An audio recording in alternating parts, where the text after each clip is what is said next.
Ahoj, vesmír je obrovský a plný záhad.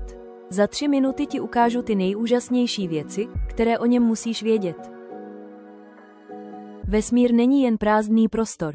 Je to všechno, planety, hvězdy, galaxie a něco, co nazýváme temná hmota a temná energie. Ta neznámá hmota tvoří skoro 95% vesmíru, ale nikdo pořádně neví, co to je. A představ si, naše galaxie Mléčná dráha má asi 100 miliard hvězd. A existují galaxie s biliony hvězd. Vesmír je tak obrovský, že světlu trvá miliony let, než k nám dorazí jeho paprsky. Největší hvězda, kterou známe, je Uhýs Cuti, tak velká, že by pojmula naše slunce skoro milionkrát. Pak jsou tu černé díry, tak husté a silné, že dokážou pohltit i světlo.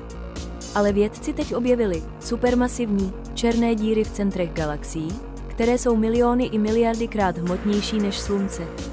A co exoplanety? Planety mimo naši sluneční soustavu, kde možná může být život. Díky teleskopu James Webb vidíme vesmír, jak vypadal před miliardami let. Hledáme odpovědi na otázky, jak vznikl život. Existujeme sami, mise na Mars a průzkum měsíců Jupitera a Saturnu zkoumají, jestli někde jinde není voda, která je klíčem k životu.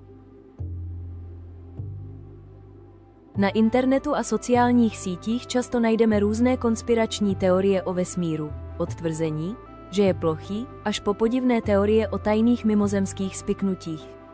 Ale věda stojí na důkazech a pozorováních. Díky teleskopům, sondám a misím do vesmíru máme jasný a ověřitelný obraz toho, jak vesmír skutečně funguje. Takže až narazíš na nějaké divné teorie, pamatuj, že pravda je v datech a ve vědeckém poznání.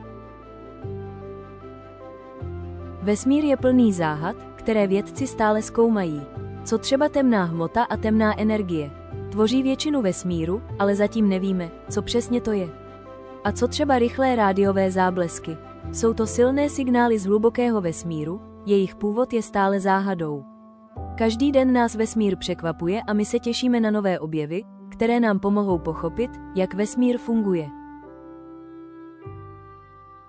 Vesmír je stále záhada, ale díky vědcům objevujeme neuvěřitelné věci každý den. Jestli tě vesmír baví, sleduj mě dál a pojďme společně objevovat nekonečno.